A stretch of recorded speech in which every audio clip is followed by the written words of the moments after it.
I think the ayes have it. The ayes have it. Senator Lazarus. Thank you, Mr Acting Deputy President. I move that the Senate take note of the report.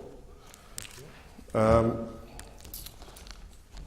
I right to get? Yes, continue. Yes, sorry, thank you. One of the first issues I became aware of as a senator was the issue of CSG mining and the plight of Queensland families living with the scourge of this foul industry.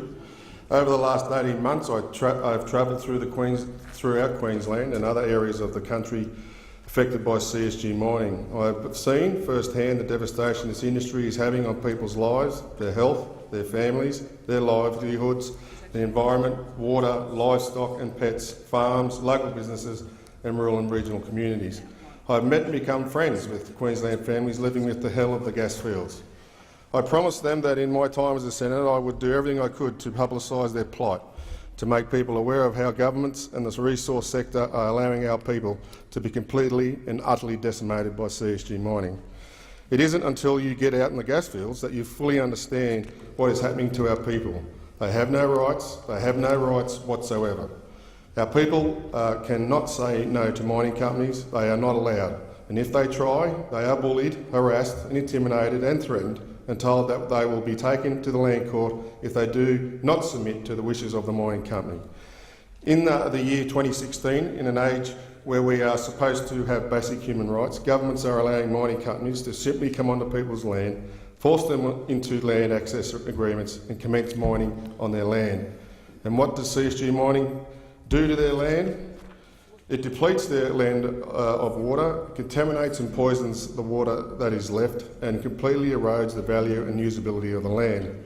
The toxic and harmful chemicals used in CSG mining cause health and medical issues. Landholders not only have no right to say no to mining on their land, they will become ill.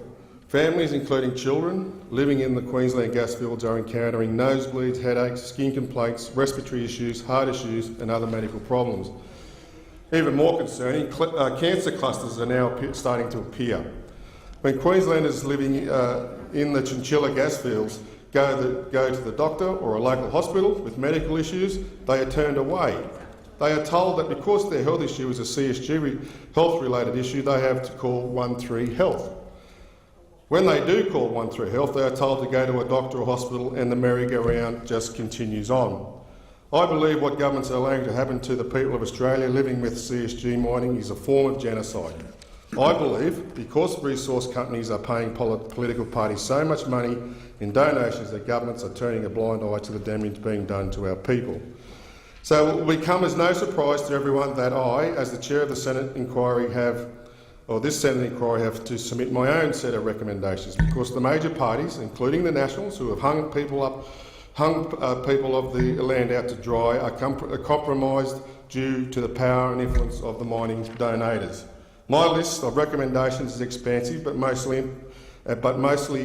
importantly, they are designed to shed light on the justice that is occurring in our own country, on the filthy corruption that is taking place across governments and the resource sector, as both sectors collude to protect and take care of themselves, and on the urgent need for action to be taken to bring people to account.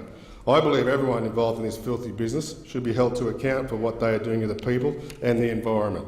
Every politician and resource company executive in this country who has defended and stood up for CSG mining should be forced to drink the water and shower in the contaminated water that Queensland families are being forced to live with for the rest of their lives. I heard stories during the inquiry of CSG mining companies forcing subcontracting businesses to bury contaminated materials on Queensland families' land to avoid the expense of treating the toxic products off-site. I heard stories of workers who have died and been severely injured while working for ruthless CSG mining companies due to the companies cutting corners and putting profits before people and workers. The challenge our country has in front of us is that the resource sector is donating to the major parties. It is a powerful sector and it's a big sector, but I do not underestimate the power of the people. If enough people vote for independents and market parties in the coming election and future elections, we can bring about some change. I call on every Australian, regardless of how you vote in the lower house, make sure you vote for the crossbenchers and micro parties in the Senate. Someone has to keep the majors accountable because as we have seen, if no one is holding them to account, they will continue to engage in an attempt to get away with murder. In closing, I would like to pay my respects to George Bender. I table the committee's documents and my documents in honour of George Bender. He will not die in vain. I would also like to thank Shay Dougal and the Nordis, the Benders, Joe Hill, Anne Kennedy and many others who have opened up their hearts and their families to me to show me how CSG is impacting their lives. While I have breath in me, I will keep fighting for you and everyone impacted by CSG mining. Unfortunately, due to the imminent election, this report is an interim report and does not include a lot of information gathered in the NT. But I hope it will assist the people of the NT to fight like hell to stop the unconventional gas industry getting a foothold. Daniel Tapp, keep fighting, mate. To the staff of the committee, Tony Matrulik and your team, you proved to be the most professional, considerate, helpful and efficient people I have dealt with, and I sincerely thank you for your support. To my committee members, I thank you. While I appreciate you don't share my views and my passion to help people affected by CSG, I should say that certainly Senator Waters does support my passion for this issue. I am grateful to at least giving me quorum to conduct the public hearings. Without the hearings, people would not have a voice. I commend this report to the